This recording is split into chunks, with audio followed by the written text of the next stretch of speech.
Assalamualaikum warahmatullahi wabarakatuh. Di bagian yang lalu kita sudah membicarakan sebuah contoh, ya. Saya maksudkan sebagai jembatan untuk kita agar lebih mudah memahami peluang, ya, dalam perumusan atau definisi aksiomatik. Nah, dalam contoh itu, ya, saya ambil dari mekanika kuantum, partikel dalam ruang satu dimensi, di mana di situ kita lihat garis real atau himpunan semua bilangan real yang merupakan koordinat bagi ruang berdimensi satu, itu berperan sebagai ruang sampel, ya. Jadi yang kita bicarakan di situ adalah pengukuran posisi partikel, ya. Nah, peluang, ya, diakibatkan atau ditentukan oleh fungsi gelombang milik partikel itu, ya. Dan di situ kita kenal akhirnya kita harus menggunakan peluang itu sebagai fungsi yang didefinisikan pada subhimpunan di dalam garis real itu atau himpunan semua bilangan real itu, ya, yang saya sampaikan dulu sebagai aljabar sigma Borel. Jadi peluang dalam hal itu, ya, ditentukan dari fungsi gelombang yang dimiliki atau dihuni oleh partikel itu, ya, dan ini merupakan pemetaan dari aljabar sigma Borel, ya, menuju ke interval 0,1 gitu, ya, yang memenuhi syarat tertentu, ya. Nah, oleh karena itu ruang sampelnya adalah ruang posisi himpunan yang beranggotakan semua titik yang menjadi mungkin jadi posisi dari partikel, ya. Nah, kalau kita mengukur posisi partikel, artinya titik itu akan muncul sebagai luaran dari pengukuran itu. Nah, jadi ruang sampel bagi observable namanya posisi, ya, itu kita realisasikan dalam bentuk himpunan semua bilangan real, dan nyatanya di dalam ruang sampel itu harus menggunakan atau melibatkan aljabar sigma Borel. Nah, dalam istilah, ya, di dalam teori ukuran, himpunan semua bilangan real R itu disertai dengan aljabar sigma Borel yang kita pilih sebagai aljabar sigma di situ, yang sebagai himpunan event-event atau peristiwa-peristiwa, ya. Nah, ini disebut sebagai ruang terukur, ya. Jadi ruang sampel yang nanti terlibat di dalam perumusan metamekanika ini, ya, sebagai ruang sampel bagi suatu observable itu merupakan ruang terukur. Nah, oleh karena itu pada kesempatan ini kita akan membicarakan secara formal berbagai hal, ya, ruang yang aljabar sigma, kemudian nanti sampai kepada konsep ukuran dan sifat-sifatnya. Oke, kita mulai, ya, dengan aljabar sigma, ya. Kita mulai dengan aljabar sigma. Good. Ini saya hapus. Nah, apa itu aljabar sigma, ya? Sekarang andaikan kita meninjau himpunan omega, suatu himpunan, sembarang himpunan, ya. Nah, kemudian dari himpunan omega itu tentu kita bisa mendapatkan himpunan yang beranggotakan semua subhimpunan, ya, milik omega itu, ya. Dulu kita tulis sebagai P pangkat omega, ya, power set, ya. Oke, himpunan pangkatnya. Nah, ini tentu saja bisa dituliskan sebagai himpunan yang beranggotakan semua E, ya. Dengan E itu adalah suatu subhimpunan milik omega, begitu. Oke. Nah, kemudian apa itu yang aljabar sigma? Nah, untuk sampai ke aljabar sigma, saya akan mulai dengan konsep aljabar Boole, ya, aljabar Boole, ya. Ya, saya mulai dengan definisinya, ya, definisi, ya, suatu subhimpunan,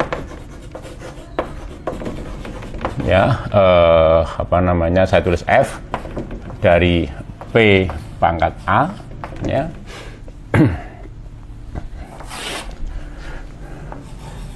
disebut suatu, ya, aljabar Boole, ya, Boole pada omega, ya, apabila syarat, ya, syarat berikut dipenuhi, ya, dipenuhi gitu. Jadi yang pertama, ya, untuk setiap E, E aksen anggota F, ya, maka berlaku bahwa E, ya, gabungan dengan E aksen itu juga ada di F gitu, ya. Kemudian yang kedua, untuk setiap E yang ada di F, ya, maka komplement E, jadi saya tulis E komplement atau bisa juga ditulis sebagai omega, ya, minus E, ya, itu ada di F gitu. Good. Saya beri penjelasan sedikit tentang definisi ini. Ya, jadi P pangkat omega itu adalah himpunan yang beranggotakan semua subhimpunan yang ada di omega. Nah, kemudian dikatakan di sini F itu adalah subhimpunan di P pangkat A, ya. Oleh karena itu F itu tentu beranggotakan subhimpunan milik omega, meskipun tidak semuanya, ya. Ya, semua semua subhimpunan milik omega kita kumpulkan jadi satu, jadi P pangkat omega. Oh, sorry, ini P pangkat omega, maaf ya. Nah, sehingga kemudian kalau F itu dikatakan subhimpunan di P pangkat omega, berarti F itu memuat subhimpunan di omega, meskipun tidak semuanya, ya. Nah, F itu disebut sebagai aljabar Boole, gitu ya. Itu apabila syarat-syarat ini dipenuhi. Yang pertama adalah bahwa untuk setiap E dan E aksen anggota F, ya, maka gabungan dari keduanya itu juga ada di F. Oke. Nah, kemudian yang kedua, untuk setiap E anggota F, maka komplemennya juga ada di F gitu. Ya, ini definisi dari aljabar Boole gitu ya. Oke, nah ada beberapa sifat yang mungkin perlu disampaikan dalam hal ini. Jadi yang pertama, ya, mungkin sifatnya saya tulis dalam bentuk proposisi, ya, proposisi. Jadi yang pertama, gitu ya, omega dan himpunan kosong, ya, itu ada di F gitu. Ya, omega dan himpunan kosong itu ada di F. Kemudian yang kedua, sifatnya kedua, untuk setiap E dan E aksen yang ada di omega F gitu ya, maka E, ya, irisan E aksen itu ada di F juga. Jadi kalau ada E dan E aksen yang ada di F, maka irisannya juga ada di F gitu. Good. Kemudian yang ketiga, ya, untuk setiap E, E aksen anggota F, ya, maka selisih dari E dan E aksen itu ada di F juga. Oke. Yang keempat, ya, untuk setiap E, aksen anggota F, ya, maka ini E minus E aksen, ya, digabung dengan E aksen minus E, ya, itu ada di F juga. Ya, itu sifat-sifat yang mungkin pertama saya sampaikan dulu untuk dibicarakan, ya. Nah, yang pertama adalah, ya, coba kita sedikit buktikan, ya. Ini buktinya di sini, ya. Jadi yang pertama, omega dan himpunan kosong itu ada di F, Ya, jadi kalau F itu aljabar Boole pada omega, maka omega dan himpunan kosong itu ada di F itu. Buktinya apa? Buktinya di sini, ya. Jadi bukti untuk yang pertama, ya, karena ya jika E, ya, karena jika E ada di F, ya, maka E komplement itu ada di F juga begitu. Ini berdasarkan sifat nomor 2. Oke. Nah, jadi ini kalau saya katakan ini sifat nomor 2, ya, sifat nomor 2 dari definisi D sana, ya, sifat nomor 2. Nah, kemudian berdasarkan sifat nomor 1, ya, maka kita lihat di situ bahwa E gabungan dengan E komplement itu tentu juga ada di dan ini sama dengan omega, ya, tentu saja. Nah, ini ada di F gitu. Berdasarkan sifat nomor 1 dari definisi. Ya, oke. Jadi sifat pertama separuh sifat pertama dipenuhi. Nah, tentu mudah untuk membuktikan bahwa himpunan kosong itu ada di F gitu. Ya, jadi kenapa himpunan kosong ada di F? Karena himpunan kosong itu adalah sama dengan omega komplement gitu. Ya, jadi komplement dari omega itu adalah himpunan kosong. Ya, akibatnya karena omega itu ada di di F, maka ini pun juga ada di F. Oke, jadi sifat yang pertama dipenuhi gitu ya. Bagaimana dengan sifat yang kedua? Ya, sifat yang kedua. Ya.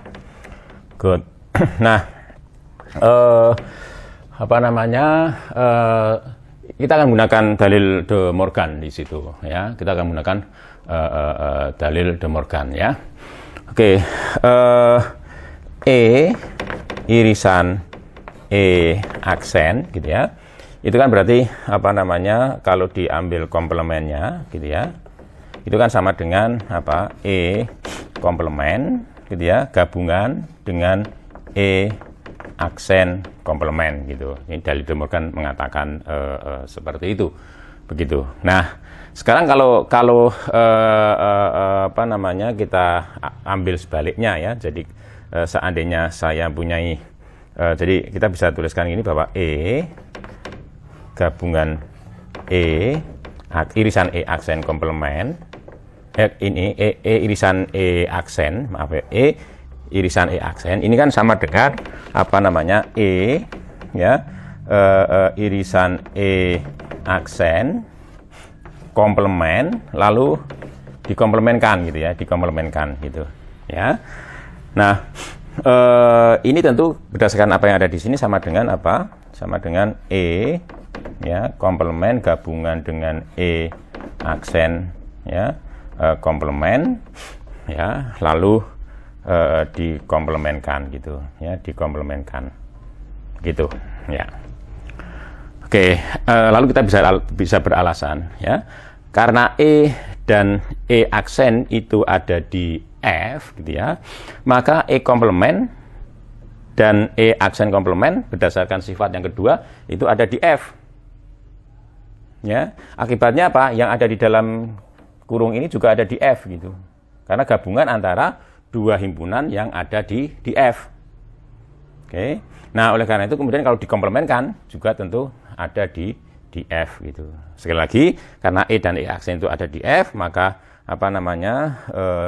E komplement dan E aksen komplement ada di F. Nah, karena E komplement dan E aksen komplement itu ada di F, maka gabungannya juga ada di F. Ya, karena gabungannya ada di F, maka komplementnya juga ada di F gitu. Jadi kesimpulannya ini ada di F. Gitu. Jadi ini bukti dari sifat yang kedua, gitu ya.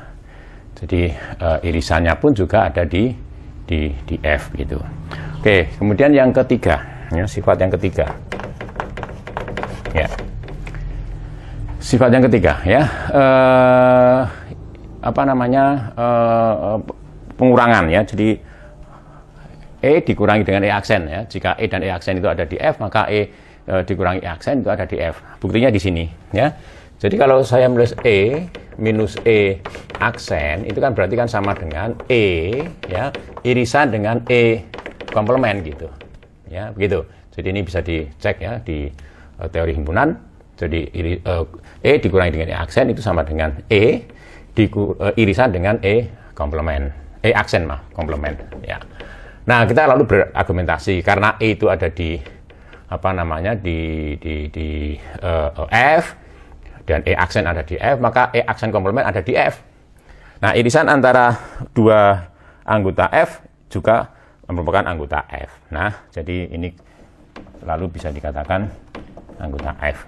Buktinya gitu, karena alasannya E dan E aksen ada di F, E aksen komplement juga ada di F, irisannya ada di F gitu. Ya. Oke, jadi oleh karena itu E minus E aksen itu ada di F gitu. Nah, dengan jalan yang sama tentu ini dengan sendirinya sudah jelas ya, karena E minus E aksen ada di F, E aksen minus E juga ada di F, maka gabungannya juga ada di F gitu. Ya. Nah, kemudian selanjutnya saya akan tunjukkan kita bicarakan aljabar sigma ya, aljabar sigma. Jadi apa itu aljabar sigma ya? Saya tulis dalam definisi ini ya. Definisi. Ya. Ya, perjanjian seperti yang tadi, jadi suatu himpunan, suatu subhimpunan ya, suatu subhimpunan ya, F yang ada di subhimpunan F di P omega, pangkat omega gitu ya, disebut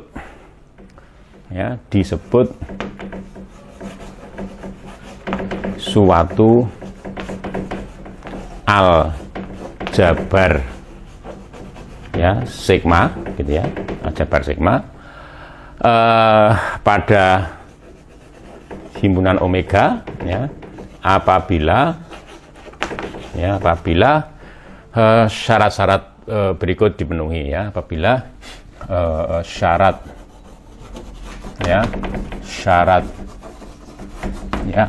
berikut dipenuhi. Apa itu ya? Nah, yang pertama ini, jadi sedikit berbeda dari aljabar Boole yang ada di sini ya. Jadi kalau ini finite ya, maka di sini infinite ya. Jadi kalau E1 lalu E2 dan seterusnya untuk setiap ya barisan ya, E1, E2 gitu ya, E3 dan seterusnya ya, dan seterusnya, ini E3 dan seterusnya anggota F gitu ya. Maka berlaku ini. Jadi maka berlaku ya, langsung saja berlaku gabungan E1, E2 ya, E3 dan seterusnya. Jadi semua yang ada himpunan-himpunan yang ada di barisan itu digabungkan semua ya, dan ini biasanya ditulis sebagai ini. Selanjutnya nanti kalau ada gabungan semacam ini akan saya tulis sebagai ini, XI dari 1 sampai infinite EI ya. Maka hasil gabungan ini ada di F gitu. Jadi hasil penggabungannya itu ada di F. Oke. Nah, kemudian yang kedua ya, untuk setiap E ya anggota F, maka E komplement ada di F juga gitu. Oke. Jadi kedua definisi itu berbeda, hanya yang sini aljabar sigma itu menuntut ya syarat yang pertama itu diganti dengan yang ini. Syarat pertama pada aljabar Boole itu diganti dengan syarat ini. Jadi ini harus berlaku untuk barisan ya, infinite ya, sembarang infinite himpunan di F itu kalau digabungkan itu kembali ke F gitu. Nah, tidak sulit untuk membuktikan bahwa aljabar sigma Borel otomatis juga aljabar Boole gitu ya. Nanti kita bisa mudah menunjukkan bahwa ini syarat ini bisa kemudian kita gunakan untuk membuktikan kebenaran dari berlakunya syarat ini di sana gitu ya. Oke, saya balik dulu papan tulisnya.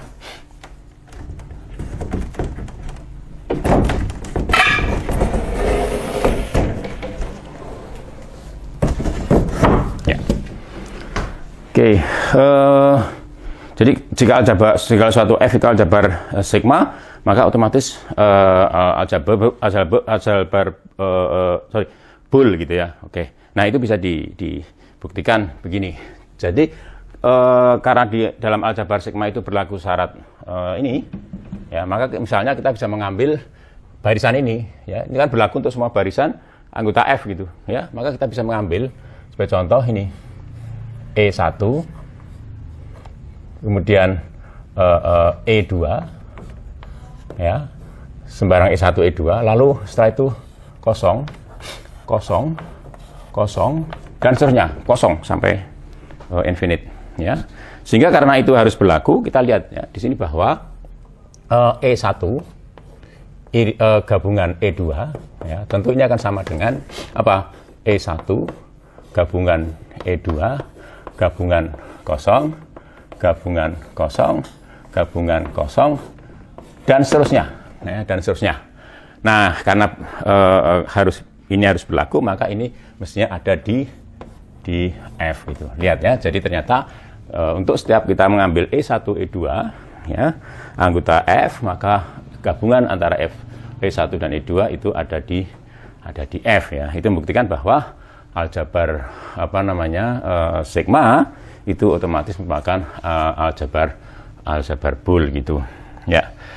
Kemudian anggota aljabar sigma maupun anggota aljabar bool itu akan kita sebut sebagai himpunan terukur ya. Jadi untuk setiap E anggota F ya, baik F itu merupakan aljabar sigma maupun aljabar bool ya, maka E itu kita sebut ya, disebut himpunan ya, himpunan terukur ya, terukur. Oke. Nah, kemudian mudah ditunjukkan ya, di dalam suatu himpunan omega itu kita bisa menemukan sekian banyak aljabar sigma ya maupun aljabar bool ya. Jadi mana yang akan digunakan bergantung pada apa yang akan kita tangani gitu ya.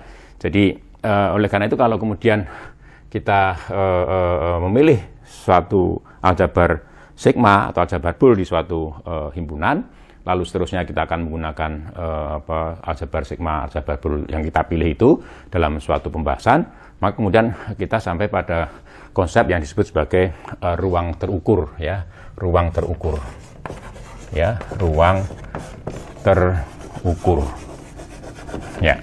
Apa itu ruang terukur? Ruang terukur adalah himpunan dalam ini omega tadi disertai dengan aljabar sigma yang sudah kita pilih, misalnya F itu. Ya. Ini disebut sebagai ruang terukur. Good. Nah, tentu saja dari satu himpunan omega orang bisa mendapatkan lebih dari satu ruang terukur. Ya. Kenapa? Karena di dalam omega itu bisa saja kita mendapatkan lebih dari satu F itu. Paling tidak kalau diminta untuk menunjukkan contoh ya sederhana dari aljabar sigma ataupun aljabar bool di omega ya, contohnya ini tadi. Jadi himpunan yang beranggotakan himpunan kosong ya dan omega itu ya. Jadi ini bisa dibuktikan bahwa kedua syarat itu dipenuhi gitu ya. Jadi jika kita menemukan ambil barisan ya infinite ya dari anggota-anggota ini ya, maka kita akan bisa tunjukkan bahwa gabungannya ada di sini juga. Misalnya 0, 0, 0, 0, 0, 0, 0, 0 ya. Nah, itu kalau digabungkan juga ada 0. Lalu 0 omega 0 omega 0 omega 0 omega dan seterusnya. Itu kalau digabung-gabungkan juga ada di sini ya. Nah, komplemennya juga begitu, karena kita ambil omega 0 misalnya, komplemennya omega ada di situ. Demikian juga itu. Nah, ini aljabar sigma trivial ya. Ada lagi aljabar ini sigma yang disusun dari seluruh semua subhimpunan di omega, ya, power set of omega itu. Ini juga aljabar sigma. Mudah sekali merumuskan ini aljabar sigma. Jadi contoh elementer ya untuk aljabar sigma. Tentu di antaranya ini ya itu ada aljabar sigma yang lain gitu ya. Oke, di antara ini gitu ya. Gitu. Oke. Nah,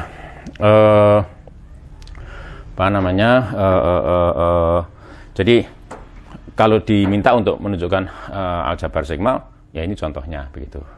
Oke. Nah, apa yang saya sampaikan di sana ya di atas tadi tentu saja bisa diperluas ya, bisa diperluas misalnya kita punya E1 ya, E2 gitu ya, E3 misalnya sampai dengan EN ya. Ini anggota F suatu aljabar sigma misalnya ya, suatu aljabar sigma. Maka dengan mudah bagaimana apa yang saya sampaikan di sana mirip ya caranya, kita bisa tunjukkan bahwa E1 gabungan E2 gabungan E3 ya, dan seterusnya sampai dengan EN ya, itu ada di F gitu. Oke, dengan cara yang saya sampaikan di sini tadi, di dalam aljabar sigma juga bisa ditunjukkan bahwa jika E1, E2 ya dan seterusnya ya sampai dengan infinite ya. Jadi ini anggota F gitu ya. Maka E1 irisan E2 irisan E3 gitu ya, irisan dan seterusnya ya, ini ditulis ini irisan dari 1 sampai dengan infinite dari EI ya, ini tentu juga ada di F. Itu bisa dibuktikan dengan cara yang ini tadi ya. Jadi ini tinggal masuk aja. Jadi ini ya, komplement itu sama dengan gabungan dari masing-masing komplement dari E1, E2, E3 dan seterusnya gitu ya, seperti itu. Lalu digunakan ungkapan ini. Jadi E irisan E aksen, E1 irisan E2, irisan E3 dan seterusnya. Ya, itu tentu sama dengan ini seperti ini. Ya. Akhirnya akan diperoleh bahwa kalau kita punya barisan infinite ya yang beranggotakan bersukukan anggota-anggota F, lalu kita iriskan semuanya, maka hasilnya juga ada di F begitu. Oke, saya rasa sifat itu yang finite bagaimana ya, sama. Jadi kalau yang finite misalnya E1 ya, E2 misalnya ya, kita punya ini sampai N, EN ini anggota F. Bagaimana dengan E1 irisan E2 irisan finite ya sampai dengan EN gitu. Nah, ini taktiknya adalah kita karena ini tadi berlaku untuk semua barisan infinite anggota F, kita juga bisa mengambil seperti itu. Jadi misalnya ini E1 ya, kemudian E2 sampai dengan nanti EN. Lalu di sini ada omega. Ada omega ya,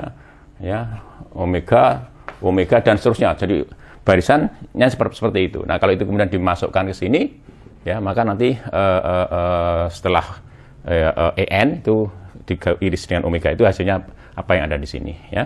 Jadi akibatnya ini tadi bahwa ini pun akan ada di F gitu. Jadi irisan sejumlah finite anggota F itu kembali menjadi anggota F gitu.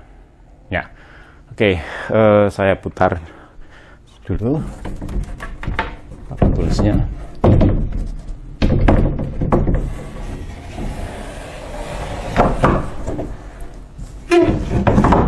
Ya.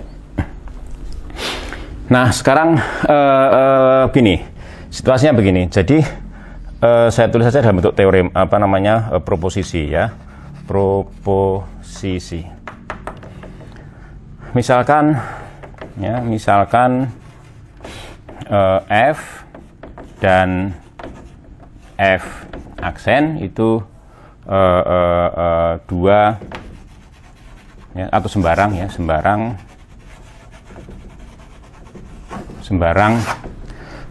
dua aljabar ya sigma pada omega ya. Jadi F itu sembarang dua aljabar sigma pada omega ya. Maka ya, maka irisan F ya dengan F aksen itu merupakan ya aljabar sigma ya pada omega. Jadi irisan antara dua buah aljabar sigma pada omega itu juga merupakan aljabar sigma pada omega gitu ya. Nah, begini. Jadi buktinya di sini ya, Bukti bagi proposisi itu seperti ini. Jadi kita harus buktikan bahwa di sini itu berlaku dua syarat tadi ya. Jadi yang pertama, misalkan kita ambil jadi untuk setiap E1, E2, E3 dan seterusnya gitu ya. Ya, E3 dan seterusnya itu anggota ini F irisan F aksen gitu. Maka karena ini anggota F irisan F aksen, maka akibatnya apa? Akibatnya adalah bahwa E1, E2, ya, E3 dan seterusnya itu anggota F. Dan saya pakai notasi ini juga bahwa E1, E2, E3 ya dan seterusnya ya, itu juga ada di F aksen gitu.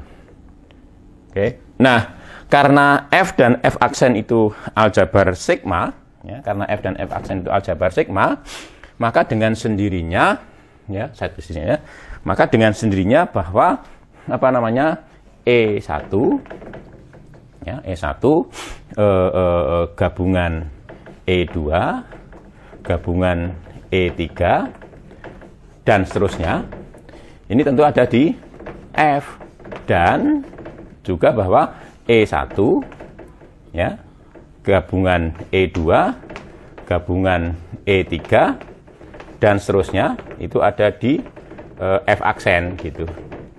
Nah, lihat di sini. Jadi karena kedua kalimat ini berlaku, ini dan ini benar gitu ya, maka tentu kita bisa simpulkan bahwa E1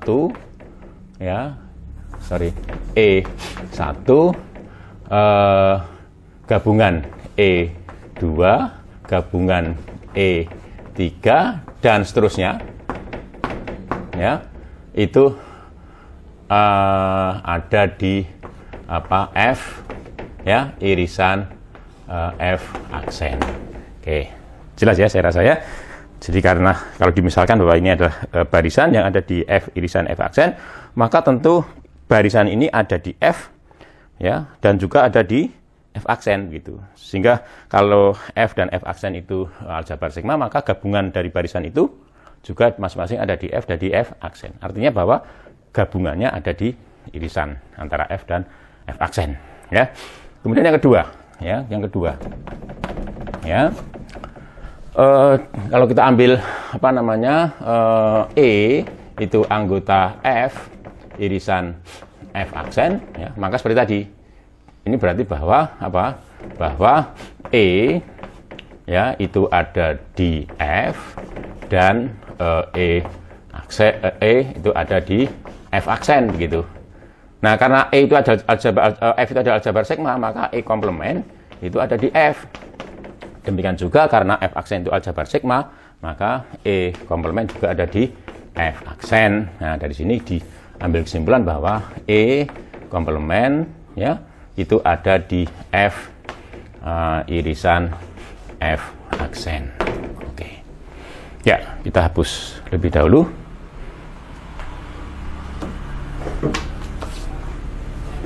Ya, selanjutnya kita coba bicarakan suatu teorema ya. Jadi bagaimana kita bisa membangun suatu aljabar sigma ya. Oke. Nah, misalkan S ini itu subset di P pangkat omega ya. Jadi S itu oleh karena itu beranggotakan subhimpunan milik omega. Tidak semuanya tentu saja ya. Oke. Nah, jadi misalkan itu maka terdapat terdapat secara tunggal, ya, secara tunggal, ya, aljabar sigma, ya, paling kecil yang memuat himpunan S itu, ya. Jadi aljabar sigma paling kecil, oke, ini mungkin masih kurang satu ungkapannya, paling kecil pada, ya, pada omega yang memuat S gitu. Oke. Nah, apa namanya? Buktinya di sini, ya. Ini buktinya, ya. Bukti. Jadi yang pertama kita coba kumpulkan semua aljabar sigma di omega, pada omega yang memuat S gitu. Jadi andaikan himpunan ini, ya, himpunan ini, ya, S gitu. Nah, S ini himpunan, ya, himpunan, ya, yang beranggotakan semua, ya, aljabar sigma yang pada, ya, pada omega yang memuat S, memuat himpunan S itu, ya. Jadi andaikan gitu. Tentu himpunan ini tidak kosong, himpunan AS ini tidak kosong, sebab, ya, saya tulis AS itu tidak sama dengan himpunan kosong, ya. Sebab apa? Sebab ada P pangkat omega di AS itu, ya, di AS itu. Jelas, ya, karena P pangkat omega adalah aljabar sigma, ya. Jelas juga memuat S di sana, ya. Oke, jadi himpunan ini tidak kosong. Paling tidak ada sebuah anggota AS itu. Ya, ini P pangkat omega. Nah, kemudian apa namanya? Dari anggota AS itu saya ambil irisannya. Jadi irisan, ya, F gitu, ya, F, ya, di mana F itu adalah anggota dari AS itu. Jadi kalau F itu aljabar sigma, anggota AS, maka F itu memuat S gitu, ya. Oke, jadi ini adalah irisan dari semua anggota AS, ya. Nah, tentu saja S ada di dalamnya gitu, ya. Jadi S itu tentu ada di dalamnya itu. Kenapa? Karena S itu ada di masing-masing F itu. Jadi kalau diambil irisan, maka S itu ada di situ. Nah, berdasarkan apa yang sudah saya sampaikan tadi, irisan antara aljabar sigma itu juga merupakan aljabar sigma. Jadi kesimpulannya apa? Himpunan ini merupakan aljabar sigma gitu. Jadi himpunan ini merupakan aljabar sigma yang memuat S gitu, ya. Jadi ini hasilnya adalah himpunan aljabar sigma yang pada omega yang memuat S gitu. Jadi hasil irisan tadi adalah merupakan aljabar sigma yang memuat S gitu. Nah, oke, andaikan ada aljabar sigma, ya, yang memuat S gitu, maka itu mestinya sudah ada di sini, ya. Jadi kalau saya misalnya punya aljabar sigma namanya F aksen misalnya, ini aljabar sigma yang memuat S misalnya, maka otomatis irisan tadi, irisan dari F anggota AS, ya, F ini mesti subset dari F aksen itu. Jadi artinya mestinya ini adalah aljabar sigma paling kecil. Jadi hasil irisan ini nanti adalah aljabar sigma paling kecil yang memuat S itu, gitu, ya. Oke, nah ini kemudian akan saya tulis sebagai Fs gitu, ya. Jadi ini akan saya tulis sebagai Fs, ya. Jadi ini himpunan ini tadi saya tulis sebagai Fs, ya. Jadi selanjutnya nanti akan saya tulis Fs, ya. Itu adalah aljabar sigma hasil irisan itu yang memuat S gitu. Paling kecil, jadi sudah saya sudah saya beri argumen karena ini adalah hasil irisan dari semua aljabar sigma yang memuat S pada omega, maka otomatis ini adalah aljabar sigma paling kecil gitu, ya. Jadi ini selalu kita definisikan sebagai tadi irisan F gitu ya, anggota AS ya, ini F gitu.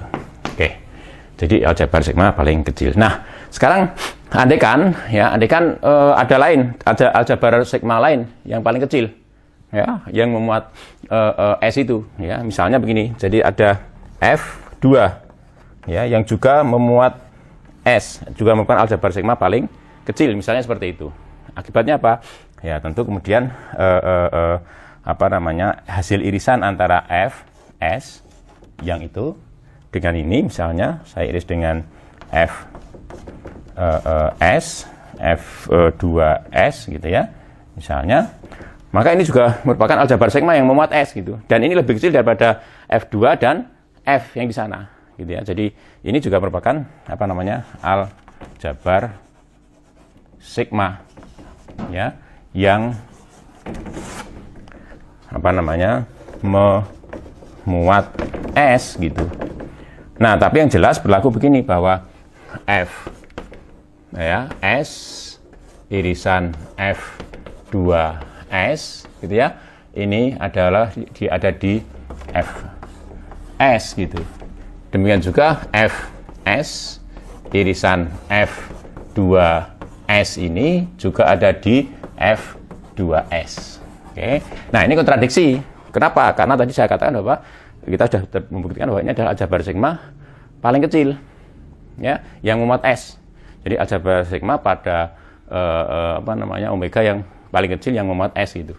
Nah, kemudian oleh karena itu ketika kita misalnya ada yang mengatakan ada aljabar sigma yang lain yang paling kecil yang memuat S pada omega, maka kemudian kita dapatkan kenyataan irisannya pun juga merupakan aljabar sigma yang memuat S juga ya. Sehingga kemudian dan irisan itu tentu ada di lebih kecil daripada Fs dan lebih kecil daripada F2S. Jadi kontradiksi dengan asumsi tadi bahwa F2S adalah aljabar sigma pada omega yang paling kecil ya, yang memuat S. Ya, demikian juga bertentangan dengan apa yang sudah kita sampaikan di sana. Ya, artinya bahwa hanya ada satu.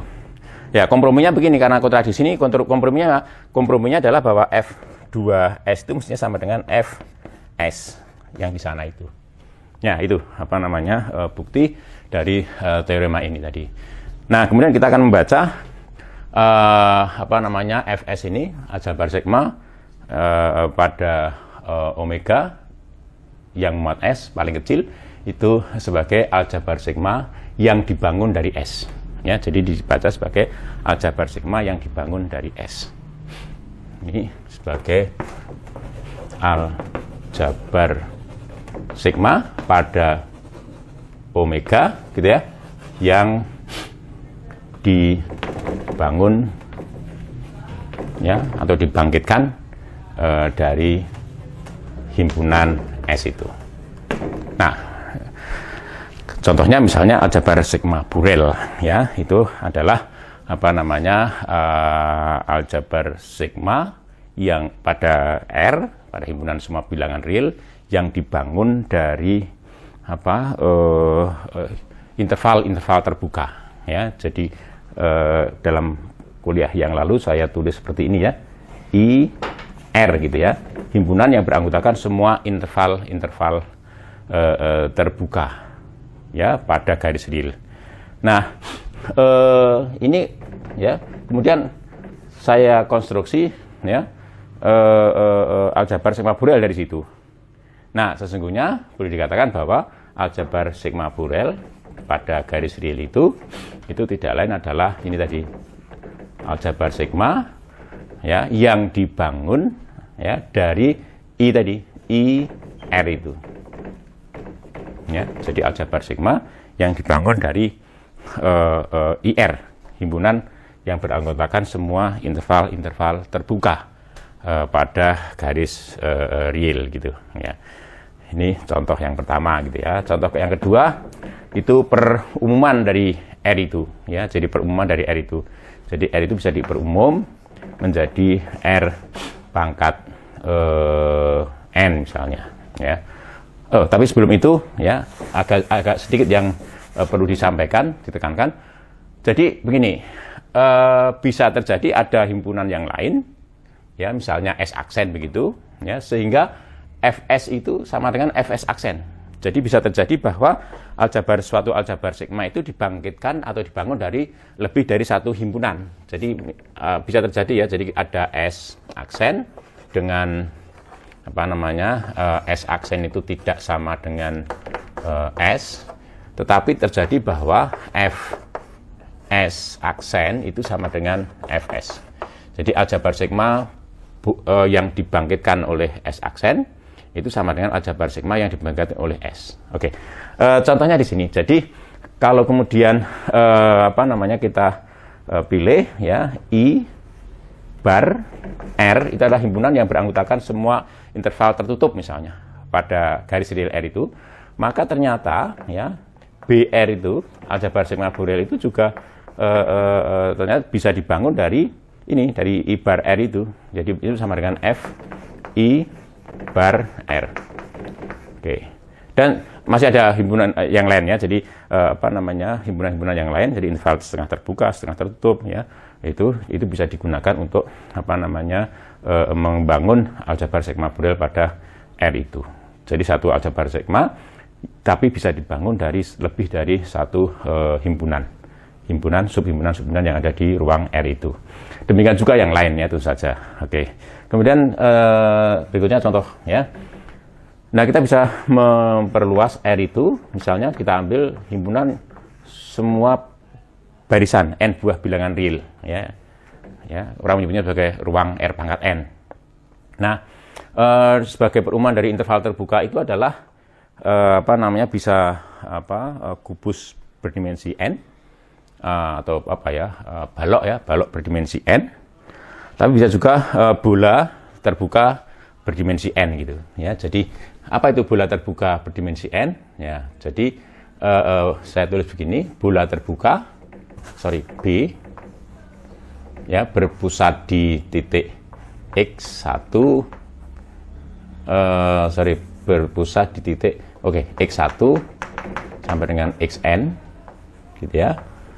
Ini dalam ini X1, X2 sampai dengan Xn itu anggota R pangkat N gitu ya.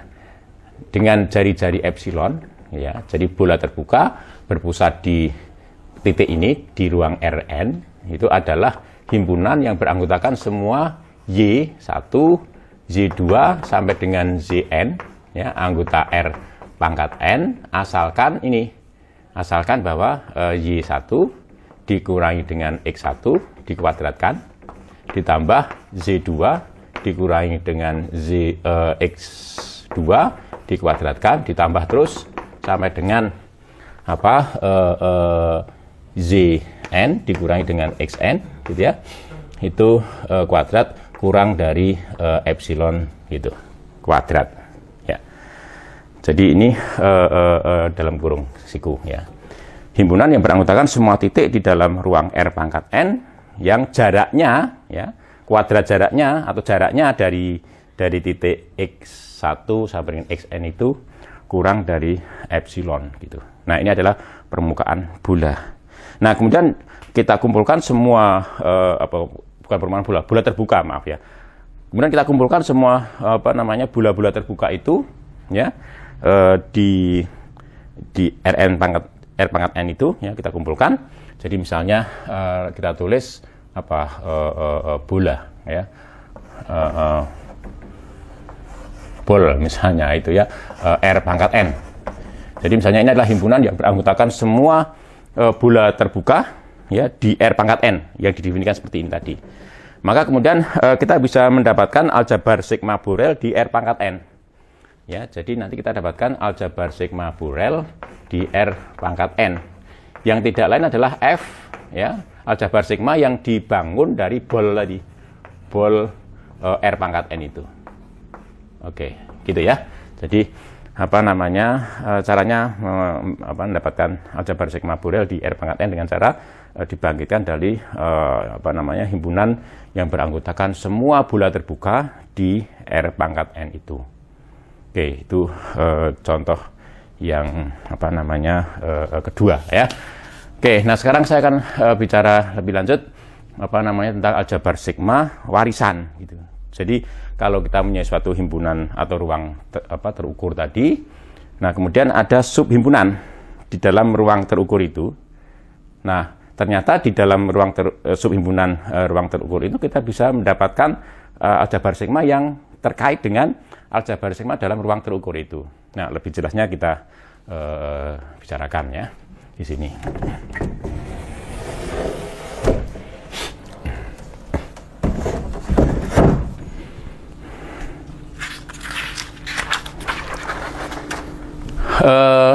Begini, jadi misalnya saya mempunyai ruang terukur, gitu ya. Ini F gitu ya, aljabar sigma yang telah kita pilih untuk omega. Nah, kemudian misalkan A, ya, A itu subset di omega, begitu. Ya, A itu subset di omega. Nah, kemudian kita konstruksi FA, gitu ya. Itu adalah himpunan yang beranggotakan semua hasil irisan antara A ya dengan E ya, di mana E itu adalah anggota F itu. Jadi himpunan yang beranggotakan semua hasil irisan antara A dengan anggota-anggota F. Ya ini. Nah, dengan mudah kan kita tunjukkan bahwa ini merupakan aljabar sigma di A gitu. Ya, jadi ini merupakan aljabar sigma di A. Ya. Oke, kita buktikan ya.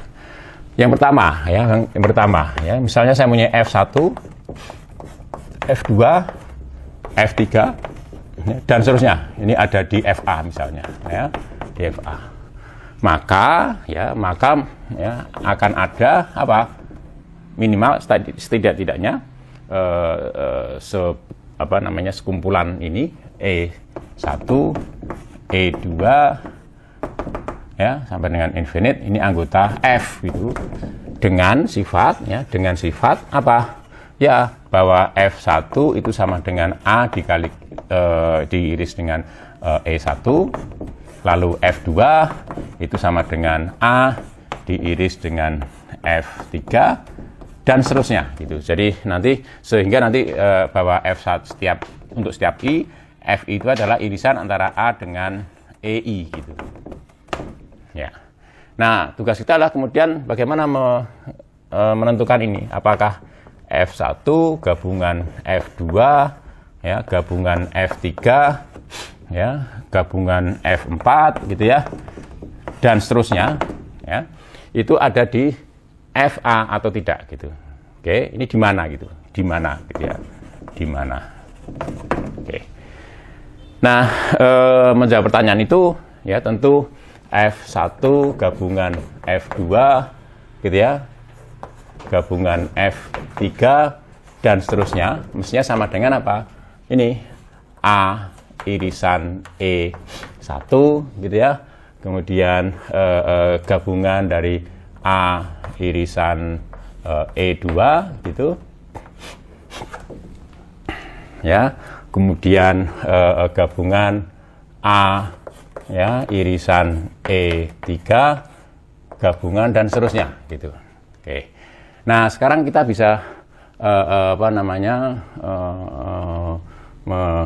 dengan menggunakan sifat distributif ya, maka ini bisa ditulis sebagai apa? A gitu ya. Kemudian irisan dengan apa? E1 ya, gabungan E2, gabungan E3 ya, gabungan E4, gabungan E5 dan seterusnya begitu ya. Oke, jadi A-nya bisa dikeluarkan. Ini dengan menggunakan sifat asosiatif dari distributif dari irisan dan gabungan ya. Jadi union ya. Nah, jadi kita lihat bahwa ini tentu ada di F gitu. Nah, ternyata gabungan dari F1, F2, F3 dan seterusnya itu bisa dituliskan sebagai gabungan antara A dengan anggota F. Itu artinya apa? Itu artinya bahwa semua ini itu ada di FA. Oke. Ini sifat yang pertama ya, terbukti, syarat yang pertama atau aksioma yang pertama terbukti.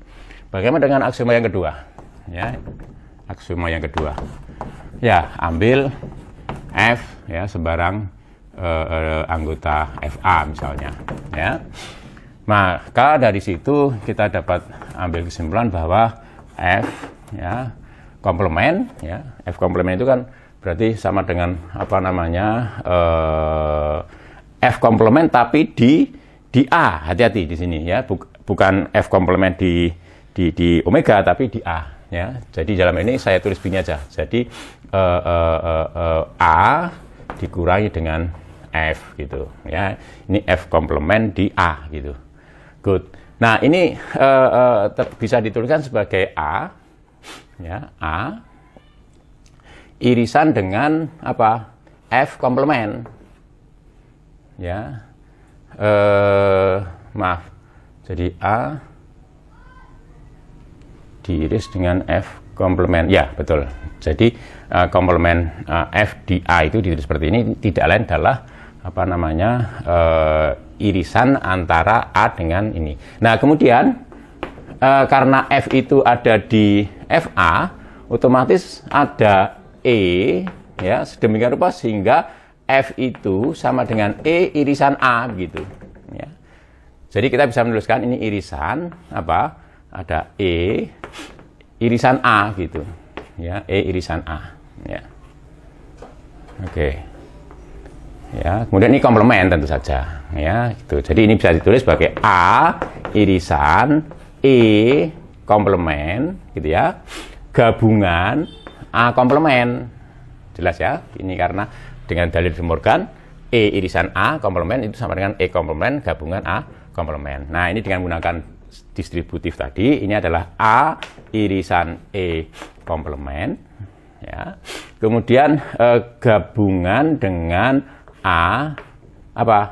Irisan A komplement gitu. Nah, ini kosong. Jadi ini sama dengan himpunan kosong. Sesuatu kalau digabung dengan himpunan kosong ya sesuatu itu, ya. Jadi saya teruskan di sini ya. Oke. Oh, sebentar dulu saja. Ya.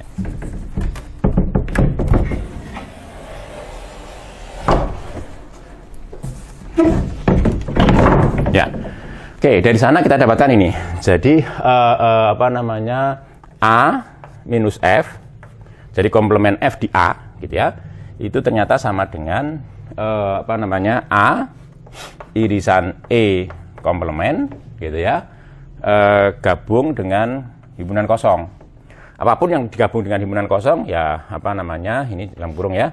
Ya, sekarang definisi ukuran ya. Definisi. Ya, suatu ukuran ya, mu ya, pada ruang terukur ya, terukur omega, F ya, adalah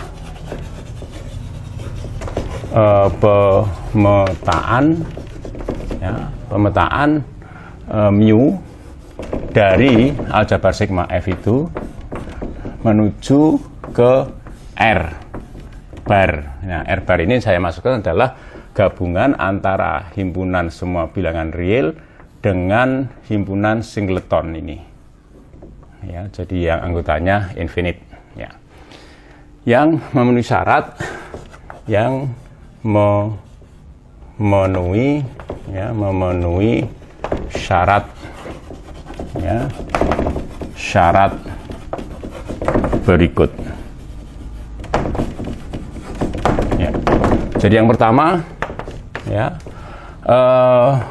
mu kosong ya, lihat ya, ini adalah pemetaan atau fungsi yang domainnya itu adalah subhimpunan di omega yang tergabung dalam aljabar sigma tadi ya.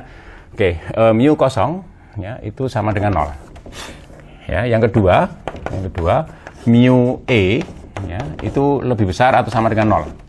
Ya, untuk setiap E ya anggota apa namanya aljabar sigma. Oke. Nah, kemudian yang ketiga ya mu apa namanya E gabungan ya, gabungan I dari 1 sampai dengan infinite EI ya, itu akan sama dengan sigma I dari 1 sampai dengan infinite mu E, I. Nah, ini berlaku untuk setiap saya tulis ini ya, untuk setiap E1, E2, E3 dan seterusnya anggota F ya, dengan sifat bahwa I ya, irisan EJ saling asing ya, itu sama dengan kosong ya untuk I yang tidak sama dengan J. Jadi kalau I tidak sama dengan J, maka EI irisan EJ itu kosong atau saling asing ya. Ini barisan saling asing. Nah, ini definisi dari ukuran. Nah, mu E dibaca sebagai ukuran himpunan E ya. Jadi kalau mu E misalnya itu dibaca ukuran himpunan ya E gitu ya. Oke, jadi kalau begitu mu kosong, ukuran himpunan kosong itu 0 gitu dalam hal ini ya. Oke, begitu. Sekali lagi bahwa ukuran itu suatu fungsi ya, extended real function. Extended real itu maksudnya bahwa bisa saja ukuran itu memiliki nilai infinite gitu ya. Oke, maka di sini digabungkan infinite pada bilangan real itu, pada himpunan semua bilangan real itu, sehingga nanti memungkinkan bahwa mu itu memiliki nilai infinite gitu. Oke. Nah, ada beberapa sifat yang mungkin bisa dibicarakan di sini. Yang pertama, jika E itu subset dari E aksen, gitu ya. Jika E itu subset dari E aksen, maka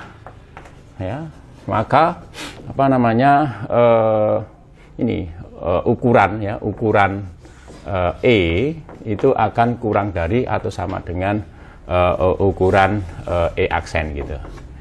Dari mana ini dibuktikan? Nah, tentu ini bisa dibuktikan dari sini ya. E aksen itu tentu bisa dituliskan sebagai gabungan union saling asing ya, antara E dengan apa? Dengan E aksen minus E gitu ya.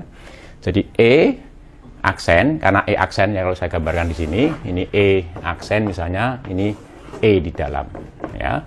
Jadi E aksen itu adalah gabungan antara E itu ya dengan komplement E di E aksen. Jadi himpunan yang beranggotakan semua E aksen, anggota E aksen yang bukan anggota E. Jadi yang di luar ini ya, yang di luar ini.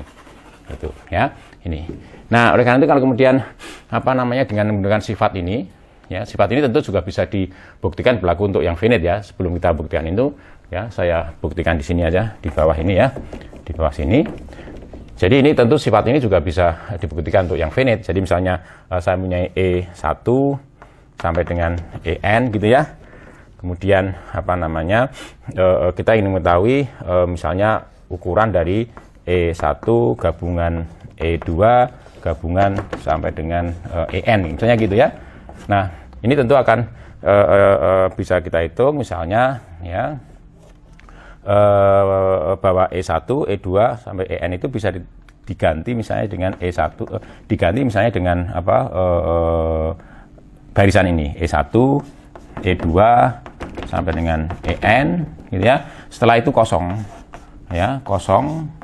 Jadi barisan infinite juga ya, yang saling asing ya, sehingga kemudian ini mestinya akan sama dengan mu dari ini E1 ya gabungan E2 gabungan E3 gabungan EN gitu ya, lalu gabungan kosong ya, dan seterusnya gitu ya. Nah, dari situ kita dapatkan itu sama dengan sigma I dari 1 sampai dengan N gitu ya, mu E I gitu. Oke, lalu ditambah dengan mu kosong gitu ya, lalu ditambah dengan mu kosong gitu, ditambah terus kosong. Jadi nah ini 0, ini masing-masing 0 ya, dicoret 0. Jadi hasilnya ini tadi ya, lihat bahwa mu E1, E2, E3 himpunan ini saling asing ya, asalkan ini saling asing, maka didapatkan ini tadi, jumlahan ini tadi ya. Oke, sama. Jadi kalau ini hanya dua himpunan ya, jadi ini mu apa namanya E aksen mestinya sama dengan mu E gitu ya. Ditambah dengan mu E aksen minus mu E aksen minus E gitu. Nah, karena masing-masing ini lebih besar dari 0, dari sini bisa diambil kesimpulan tentu saja bahwa mu E aksen itu lebih besar atau sama dengan mu E gitu. Buktinya ini tadi. Oke, nah apa namanya, kita bisa juga pembuktian yang lain ya. Jadi saya tulis di sini ya. Tulis di sini bahwa kalau saya mempunyai E dan E aksen, maka mu gabungan antara E ya dengan E aksen itu mestinya apa namanya lebih besar, kurang dari atau sama dengan mu E ditambah dengan mu E aksen gitu.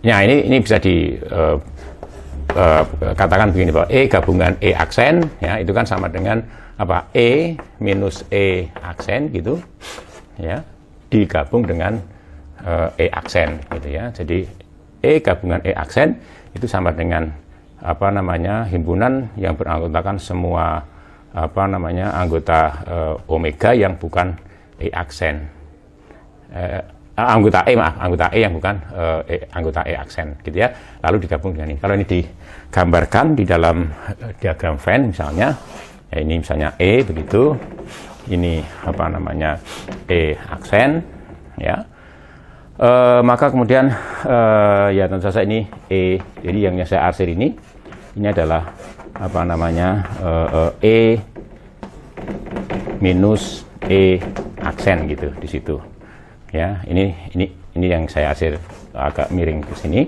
itu E aksen ya, jadi E gabungan E aksen itu.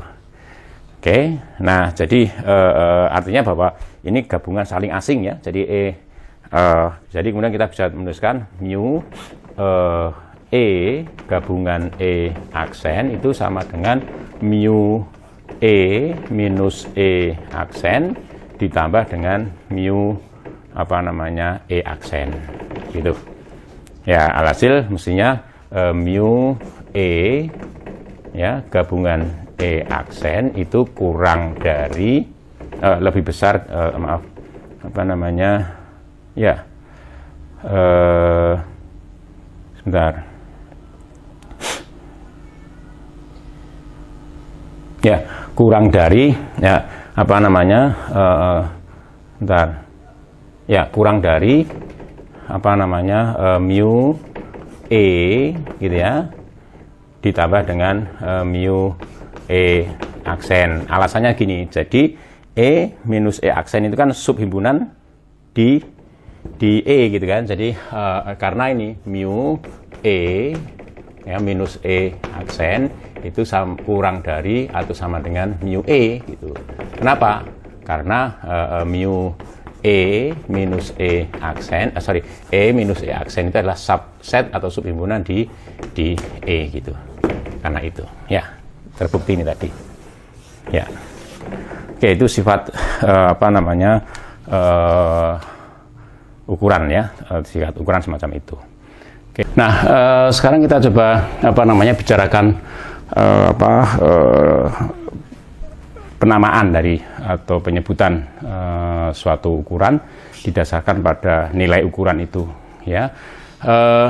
Yang pertama, suatu ukuran ya, suatu ukuran mu di apa namanya sebut ya, ya ini lengkapnya begini ya, suatu ukuran mu pada ruang ya, pada ruang terukur ya, terukur omega, f ya,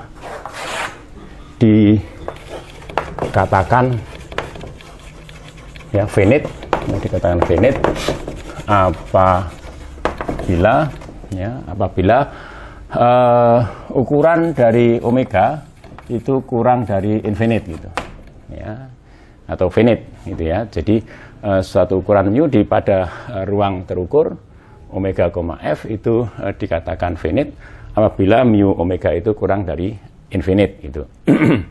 Nah, kemudian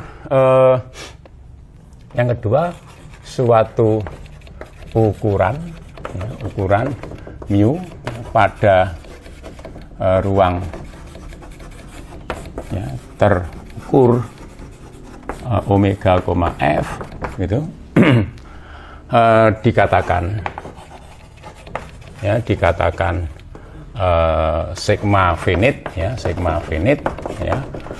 apabila omega dapat dituliskan sebagai atau dituliskan bisa dikonstruksi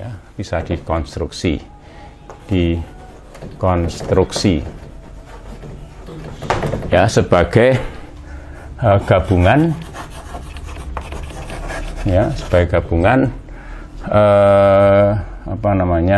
barisan sub atau himpunan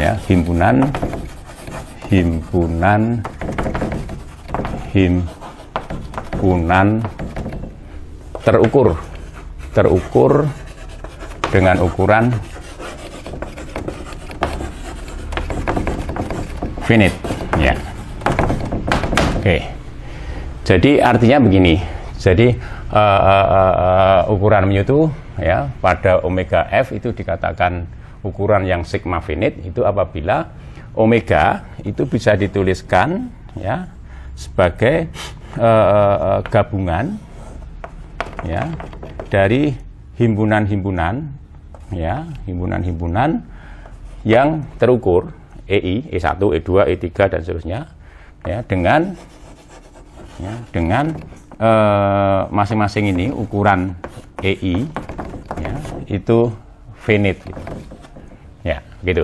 Jadi kalau kita bisa untuk suatu ukuran tadi misalnya omega itu ternyata bisa dikonstruksi dari ini dan masing-masing EI itu memiliki ukuran finite maka omega itu mu itu dikatakan memiliki merupakan ukuran yang sigma finite gitu. Kemudian ada hal yang spesial yang mungkin akan kita bicarakan, yakni apa yang dimaksud dengan ukuran peluang gitu ya. Kita sudah membicarakan contoh ini secara konkret gitu detail, yakni ukuran peluang yang dibangun atau dikonstruksi dari fungsi gelombang suatu partikel Nah, sekarang kita akan rumuskan secara lebih umum Jadi suatu ini definisi aja saya tulis definisi suatu ukuran P pada ruang terukur omega, f gitu disebut ukuran peluang apabila